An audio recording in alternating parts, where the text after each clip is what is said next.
함께 읽은 말씀 중에 15절, 내 발에서 신을 벗으라, 내가 선 것은 거룩하니라 하는 말씀을 나누려고 합니다. 신을 벗으라고 합니다. 이스라엘 백성들이 지금 애굽에서 나와서 광야 40년을 걷고 이제 요단강을 막 넘어서 가나안 땅에 도착했습니다. 가나안 땅에. 이제는 가나안 정복 전쟁이 그들 앞에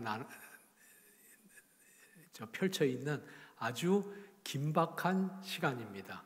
그런데 그때 하나님의 사람이 나타나서 이 땅은 거룩한 땅이다. 하나님이 임재하시는 거룩한 땅이다. 내 신을 벗으라 그럽니다. 신이, 이때 사람들은 샌들을 신고 다녔는데요. 신이 광야 사막 모래밭을 걸어왔으니까 얼마나 지저분하고 발에는 묻은 때가 얼마나 많겠어요. 그걸 벗으라는 거예요. 그러니까 그걸 벗으라고 하는 말은, 더러운 신을 벗으라는 말은 지난날의 불의, 지난날의 죄악, 지난날의 반역, 수치, 부끄러움, 그걸 다 벗어버리고 하나님 앞에 가까이 오라. 즉 죄를 멀리하라 하는 말씀일 것입니다. 이스라엘이 요단강을 건너서 이제 전쟁을 막 해야 되는데, 이스라엘 백성들이 지금 가나안족을 몰아내기 위해서는 전쟁을 준비하려면 무기가 갖춰져 있는지, 군사들이 다 준비됐는지, 전략이 짜져 있는지, 그런 거 고민해야 될 때잖아요. 내일이면 전쟁해야 되니까. 그런데 하나님께서는 이스라엘 백성들이 그런 준비를 하고 있을 적에 여호수아 앞에 한 장수를 보내셨습니다. 여호수아 앞에 장수가 서 있는데 적군인지 아군인지 모르겠어. 여호수아가 물었습니다. 당신은 아군이요? 적군이요? 그랬더니 나는 아군도 아니고 적군도 아니고 하나님이 보내신 하나님의 군대 장관이다.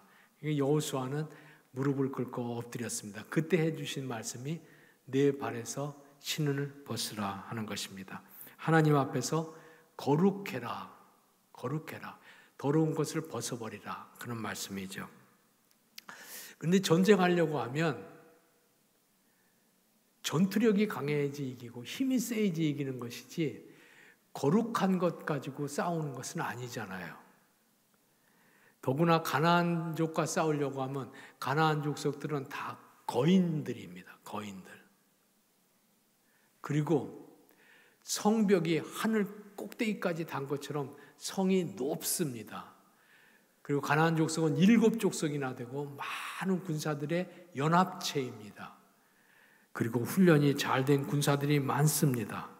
하나님 앞에서 거룩하고 순결한 것은 신앙인으로 좋은 것이기는 하지만 전쟁터에서는 별 효험이 있을 것 같이 보이지 않습니다. 우리 경험적 지식이 그렇다는 것입니다.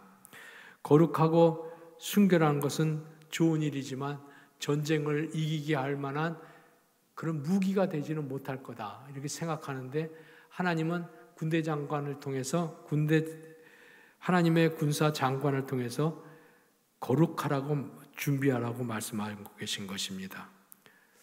우리도 마찬가지죠. 험난한 세상을 어떻게 이겨나갈까? 이 땅에서 어떻게 하면 성공하고 승리할 수 있을까? 어떻게 하면 됩니까? 어떻게 하겠냐? 이기려고 힘이 있어야죠.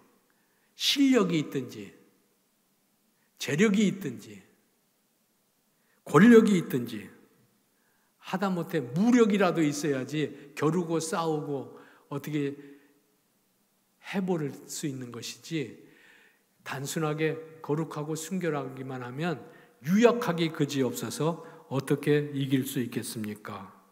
세상 물정을 몰라서 하는 말이지 거룩하고 순결한 것은 전쟁에 유효하지가 않습니다 하고 말할지 모르겠습니다. 그런데 여호수아는 믿음의 사람이었어요. 그 말씀을 듣고 바로 오늘 마지막 끝절에 보면 여호수아가 그대로 행하니라 하고 말합니다. 신을 벗었다, 그런 말입니다. 일상에 때 묻은 신을 벗고 구별된 삶을 살리라고 다짐하고 약속하고 신을 벗었다. 이것은 여호수아만 그렇게 한 것이 아니고 여호수아를 대표로 하는 이스라엘 백성이 다 그렇게 했다는 것입니다. 과거에 우상 숭배하던 불신앙을 벗어버리고, 그리고 지도자인 모세를 돌로 치려한 거역하는 태도를 내던져버리고, 불의하고 간음하고 도적질하던 모든 생활들을 벗어버리겠습니다. 신을 벗고 거룩하게 살리로 다짐하면서 지나간 날들의 것들을 다 내던져버린 것이죠. 그것이 전쟁 준비였습니다. 그러면 전쟁은 어떻게 됐을까? 이 마지막 5장 끝절이잖아요. 6장이 바로 첫 번째 전쟁, 여리고 전쟁입니다. 큰 성, 높은 성, 그리고 강한 군사들이 있는 여리고 전쟁을 시작하게 됩니다. 이스라엘 백성인들의 한 일은 적진 앞에서 할례를 행하고, 3절이죠. 그리고 유월절을 지켜서 양의 피로 죄 씻음을 받고, 그리고 하나님 앞에 거룩하게 살겠다는 다짐과 함께 전쟁터로 나아갑니다. 싸움터로 나갑니다. 어떻게 됐을까요? 이스라엘 백성이 한 것은 아무것도 없습니다. 아무것도 없습니다. 그들이 한 일은 하나님의 말씀을 듣고 하나님의 말씀에 순종해서 하루에 한 바퀴씩, 7번째 날은 7바퀴를 돌고, 제사장이 나팔을 부는 신호와 함께 온 백성들이 함성을 지르라고 했으니까 하나님의 말씀을 따라서 함성을 질렀습니다. 그랬더니 성은 무너지고, 그리고 하나님의 군사들이, 하나님의 군대장관이 앞장서서 하나님의 군사들이 적진을 괴멸시키고, 이스라엘은 자기들의 힘으로 이긴 것이 아닙니다. 자기들도 아는 거죠. 하나님께서 이기게 해주셔서 성을 점령하고 이스라엘은 첫 번째 전쟁을 승리하고 하나님 앞에서 거룩하게 살리라고 다짐하게 됩니다. 근데 그 다음 장 7장을 넘어가면 거기는 아이성과의 전투가 나옵니다. 아이성은 작은 성입니다. 3,000명만 가도 이길 만한 성입니다. 정말 아이같이 조그만 성입니다. 그런데 아이성에 가서는 패배합니다. 여리고같이 큰 성을 이겼는데 왜 아이성에서 집니까? 그것은 여러분 잘 아시다시피 아간이라고 하는 한 군사가 하나님 앞에서 거짓말하고, 하나님 앞에서 탐욕 부리고, 불순종하고, 거룩하지 않고, 불의하고, 그래서 그 문덩어리를 숨기고 외투를 자기 침상 밑에다 숨기고 불의한 이스라엘 백성을 대패하게 만듭니다. 대패하게. 그래서 이스라엘 백성들은 사건이 어떻게 된 것인지 다 알고 난 다음에는 아간과 그의 가족들과 그의 소유 모두를 이스라엘 백성들이 모두 다 돌을 던져서 돌무더기로 큰 무덤을 만들고, 그게 할 일입니까? 자기 동료여 사랑하는 벗을 그렇게 하고 돌을 던지면서 우리가 다시는 불의하지 아니하고, 다시는 거역하지 아니하고, 다시는 불순종하지 아니하고 의롭게 살겠습니다는 다짐을 하지 않았겠습니까? 그리고 아골골짜기를 건너 그리고 아이성으로 다시 쳐들어갑니다. 아이성을 이기고, 그 다음에 거기가 중간쯤인데요. 이스라엘 중간쯤, 저 사해 위쪽인데 남쪽 연합군들을 5개 왕들을 괴멸시키고 북쪽의 연합군들과 싸워서 이겨서 마침내 가나안을 완전히 정복하게 됩니다. 그러면서 이스라엘 백성들은 잊지 못할 하나님의 말씀을 듣게 됩니다. 내 발에서 신을 벗으라. 내가 거룩하니 너희도 거룩할지니라. 이스라엘 백성은 사실 진작부터 광야를 건너오면서부터 레위기 11장 46절 내가 거룩하니 너희도 거룩하라. 거룩한 곳에 내가 함께 있을 수 있고 내가 동행하고 내가 싸움에서 이기게 해주신다 하는 말씀을 다시 한번 뼈저리게 경험하게 됩니다. 믿음은 거룩하게 살아 하나님과 연합하는 것이 믿음입니다. 그런데 문제는 우리가 본성적으로 깨끗하지도 순결하기도 거룩하지도 않다는 데 문제가 있습니다. 거룩한 하나님께서는 거룩한 백성들과 동행하고 승리하겠다고 약속해 주셨는데 이 말을 뒤집어 읽으면 거룩하지 않은 백성들에게는 내가 동행하지도 아니하고 함께하지도 아니하고 내가 심판하고 징벌하겠다는 말씀 아닙니까? 하나님은 눈에 보이시지 아니하시지만 살아계셔서 심판하시는 하나님입니다. 그래서 시편 9편 8절에 보면 공의로 세계를 심판하시고, 하나님은 심판하세요. 꼭 심판하세요. 그러면 어떡합니까? 이스라엘도 우리도 본성상 의롭지도 거룩하지도 않으니까 우리는 다 심판받을 수밖에 없잖아요. 그렇습니다. 심판받을 수밖에 없는 존재입니다. 근데 하나님은 너무너무 사랑하셔서 이스라엘 백성들에게 깨끗하고 거룩하게 회복하는 길을 열어주셨습니다. 그것이 구약 성경의 제사 제도입니다. 내가 죄를 졌습니다. 그러면 양을 한 마리 가지고 와서 하나님 앞에서, 하나님, 내가 큰 죄를 범했습니다. 양에게 안수하고 죄를 전가하고, 그리고 양을 피 흘리게 하여 죽게 하여서 피가 철철 나면, 하나님, 저것이 나입니다. 나입니다. 양을 대신 받으시고 나를 용서해 주세요. 내가 이제 의롭고 거룩하게 살겠습니다 하고 제사 드리는 것입니다. 그리고 돌아가는 거예요. 그러면 죄는 깨끗하게 씻겨졌으니까 순결한 사람이 된 거죠. 그런데 불행하게도 그 이튿날 또 죄를 범합니다. 또 죄를. 그러면 또다시 양을 이끌고 와서 성소에서 양을 죽이고, 내가 죽었습니다. 하나님, 어제 내가 행한 불의한 것을 용서해 주세요. 간음한 것, 거짓 증거한 것, 안식일 범한 것 주님 용서해 주세요. 다시는 그렇게 안 살겠습니다. 그리고 또 돌아가는 거예요. 그런데 그렇게 돌아가도 또 죄를 범합니다. 반복해서 그렇습니다. 용서받았지만 거룩하질 못합니다. 거룩하질 못합니다. 그러니까 하나님께서 수시로 이스라엘 백성들을 징벌하시기도 하고, 정신 차리도록 회초리를 때리기도 하고, 포로로 잡혀가기도 하고, 고통당하기도 하는 것입니다. 우리는 어떻습니까?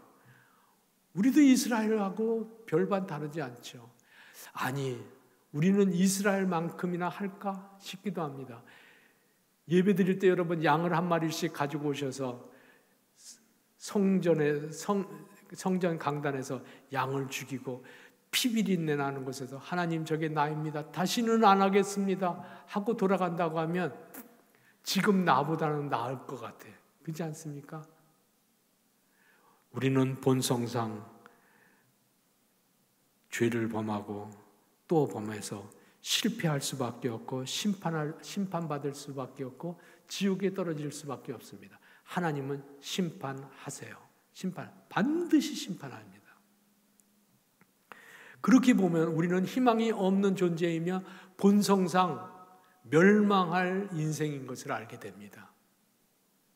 사랑하는 여러분, 근데 오늘 아침에 다시 한번 복음을 들으십시오. 복음을 들으십시오.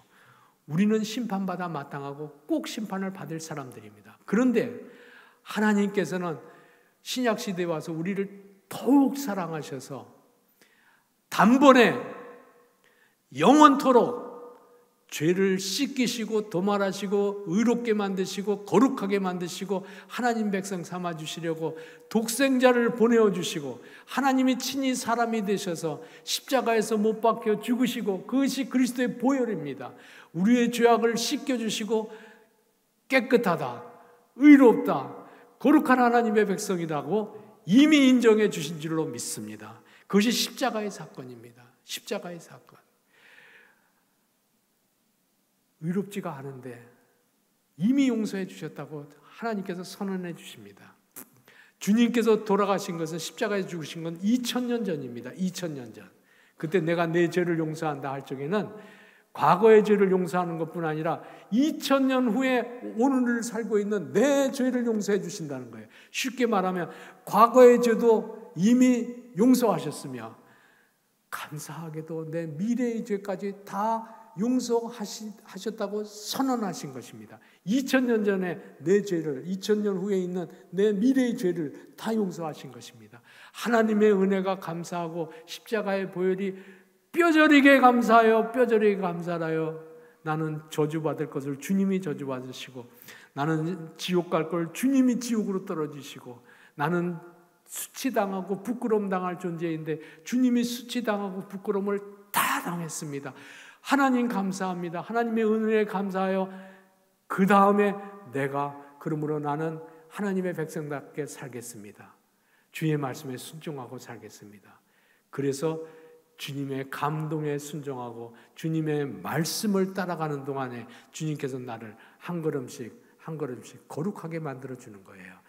내가 거룩해서 구원받은 것이 아니고 그게 아니고 나는 불의하고 심판받아 마땅한데 하나님이 먼저 사랑하셔서 죄악을 다 씻겨주시고 영원토록 단번에 죄악을 씻겨주시고 이미 거룩한 사람 하나님의 백성을 삼아주시고 거룩을 이제 실천해 나갈 수 있도록 주님 감동 주시고 주님이 말씀 주시면 따라가기만 하면 하나님이 나를 거룩하게 만들어 가시는 거예요. 주님의 말씀에 붙잡혀 살고 주님의 용서의 은혜를 뼈저리게 경험하는 대로 거룩을 따라서 방향을 전환할 수 있게 되기를 주의 이름으로 기원합니다. 20세기 말 기독교 공동체, 교회에 가장 큰 영향력을 끼친 목사님 중에 복음주의 설교자, 위대한 복음주의 설교자 프란시스 셰퍼라는 분이 계십니다. 1984년에 암으로 세상을 떠났는데 암 때문에 고통을 당하고 아파하면서도 마지막까지 청년들을 만나고 캠퍼스에 가서 젊은이들에게 설교하고 다음 세대들을 위해서 교회를 위하여 목이 터져라 외친 복음의 설교 내용이 그 주제가 이런 것이었습니다. 행복을 삶의 목표로 삼지 마십시오. 행복을 삶의 목표로 삼지 마십시오. 약간 이상한 제목이죠. 행복은 나쁜 거다 그런 뜻은 아니에요. 그런 뜻이 아니에요. 결코 아닙니다. 행복을 삶의 목표로 삼지 말라는 것은 그리스도인이 행복은 추구하면서도 거룩함을 구하고 있지 않다. 그것은 참 믿음도 아니고 하나님이 함께 하시는 믿음도 아니다. 하나님이 기뻐하시는 신앙생활도 아니다. 거룩함이 없으니까 행복도 없다. 거룩함이 없으니까 하나님이 거하실 수 없다. 하나님은 거룩하셔서 그래서 불의한 곳에 거하실 수가 없는 거예요. 하나님이 일하실 수가 없다. 그러므로 거룩함을 추구하는 교회가 되고 성도들이 되시라. 그러면 하나님께서 함께 하셔서 일하시고 역사하시고 오늘도 놀라운 능력을 교회에 나타내 보여주실 것이다 하는 설교 말씀이었습니다. 믿음은 거룩을 회복하는 것입니다. 금주가 성령 강림절 마지막 주일입니다. 빨간색이 성령 강림절이거든요. 마지막 주일인데 하나님께서 우리에게 성령을 보내주셔서 회개하고 믿게 하신 것이 왜이냐면요. 성도들이 예수 믿고 성령 받은 후에 그 다음 신앙생활의 목표로 삼을 것은 거룩입니다. 거룩. 근데 혼자 거룩하려고 애써봐야 깨끗한 데를 얼마나 깨끗하겠습니까? 그거 못하니까 하나님께서 성령을 보내주셔서 성령의 감동, 성령의 음성을 전해주셔서 따라가는 동안에 하나님께서 우리를 바꾸시고 거룩하게 해주시기를 소원하는 것입니다. 성도들만이 아니라 교회도 마찬가지입니다. 믿음의 공동체인 교회가 먼저 할 일은 전도하고 봉사하는 게 아닙니다. 전도하고 봉사하는 것이 나쁘다는 뜻이 아니에요. 전도하고 봉사하는 것보다 먼저 할 일이 있습니다. 그것은 교회가 거룩하고 순결한 교회, 그리스도의 신부와 같은 교회가 되는 일입니다. 왜 그러냐 하면 우리가 그리스도인답지 아니하면서 복음을 전하면 누구에게 전도할 한들 결실이 되겠습니까? 우리가 봉사한들 주의 영이 우리 안에 거하실 만한 거룩한 삶이 아니라고 하면 내가 봉사하는 것이 선한 열매를 맺을 수가 있겠습니까? 거룩하고 순결한 게 먼저입니다. 그것이 주님이 우리 안에 거하시고 우리를 통해서 주님이 일하시는 통로가 되기 때문에 그렇습니다. 그러므로 예수 믿고 세례받은 후에 목숨 걸고 지켜가야 할 것은 거룩입니다. 거룩입니다. 성령 강림절 마지막 주일이라 더욱 이 말씀을 우리 본성상은 따르기 어려운 말씀이지만 이 말씀을 들어야 됩니다. 거룩이 그렇게 귀한 것이기 때문에 구약시대에 제사장이 의복을 입었거든요. 제사장 복장을 입으면 마지막 복장이 관야예요. 모자래요. 모자를 쓰면 그 모자 위에 군인들은 계급장을 달잖아요. 그 계급장을 다는 그 앞에 여호와께 거룩, 여호와께 성결 이렇게 써 있었습니다. 여호와 앞에 거룩 이렇게 썼습니다. 그것은 제사장 보라고 한 것이 아니라 제사장에 나오는 이스라엘 백성들에게 하나님이 소원하시는 것은 거룩이다, 거룩이다 하는 것을 보여주는 것입니다. 하나님이 바울 사도를 통해서 로마서를 쓰게 하시면서 로마서 11장까지는 우리가 어떻게 예수 그리스도의 은혜로 값없이 구원받고 영영토록 죄를 하나님이 묻지도 아니하시고 도말하시고 잊어버려 주시는 은혜를 입었는가 감격해서 바울 사도가 11장까지 쓰고 12장에 와서는 그러므로 이와 같은 은혜와 감격을 경험한 사람들은 너희 몸을 하나님이 기뻐하시는 거룩한 산 제물로 드려라 하고 12장 1절 그리스도인의 새 생활에 대해서 설명하는 것입니다. 거룩이 그리스도인의 새 삶이다라는 말씀이죠.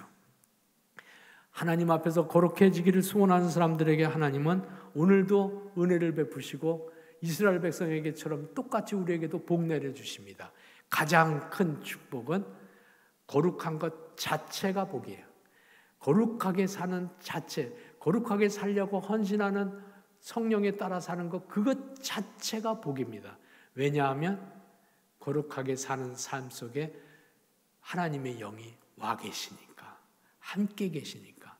하나님은 임마누엘이라고 약속해 주셨는데 누구에게 임마누엘이냐면 내가 거룩하니 너희도 거룩하라.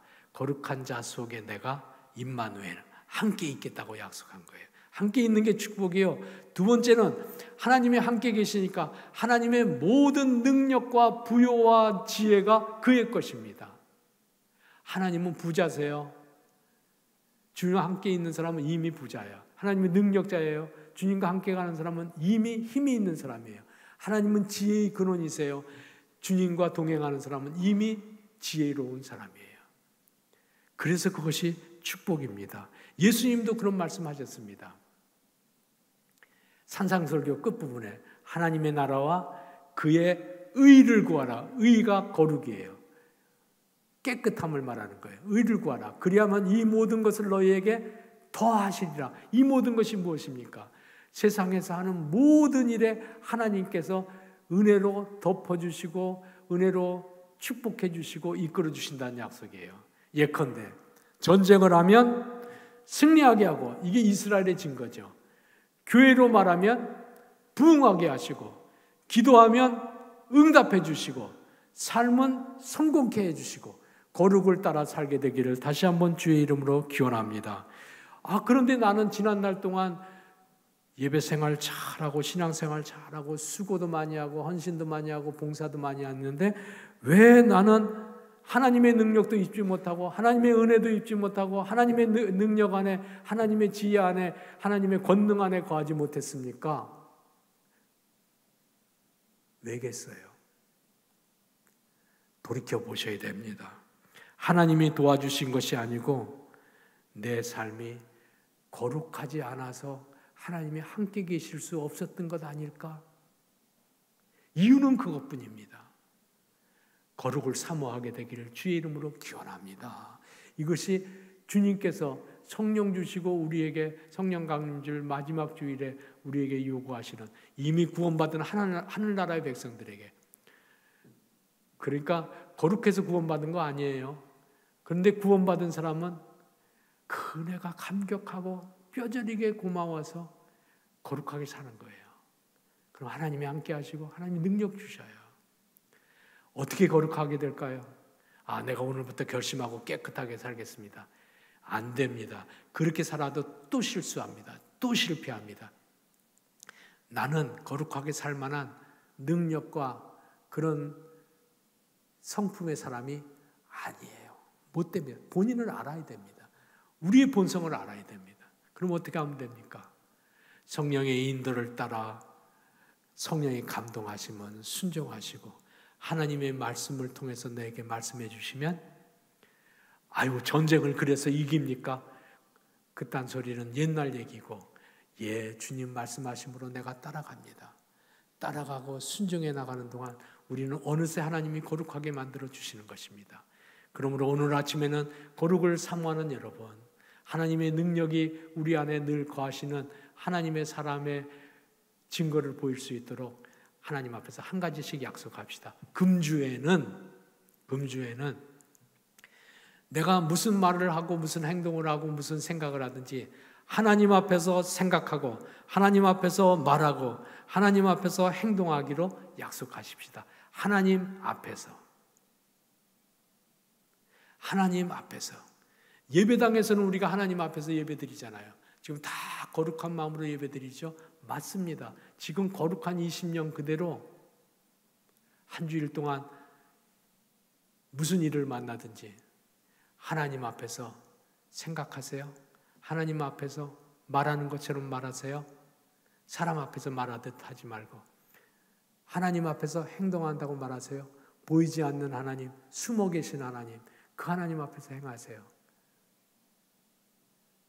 심판은 예수 그리스도에게, 축복은 우리에게 주시기로 약속한 하나님의 은혜가 거룩을 따라 살기를 소원하는 성도들의 삶에 우리 교회에 가득하게 되기를 주의 이름으로 축원합니다. 아멘. 기도합시다. 하나님 아버지 감사합니다. 지난날 성령 주셔서 회개하고 믿게 하셔서 고맙습니다. 그런데 또다시 옛사람으로 돌아가는 이 심령을 불쌍히 여기고 긍휼히 여겨 주옵소서. 성령에 감동하는 대로 순종하게 도와주시오며 매일 매순간 하나님 앞에서 하나님의 말씀을 따라 주를 의지하고 생각하고 말하고 행동하는 사람 되게 해주셔서 하나님이 거룩하게 만드시고 하나님이 함께 하시는 축복을 누리는 그리스도인 되게 하여 주옵소서. 우리 교회와 이 땅에 하나님의 교회를 축복해 주셔서 순결하고 거룩한 교회가 되게 하셔서 세상을 구원하고 세상을 변화시키고 세상을 새롭게 하시는 하나님의 은혜의 통로가 되게 교회들마다 복내려 주옵소서. 예수님의 이름으로 기도하옵나이다. 아멘.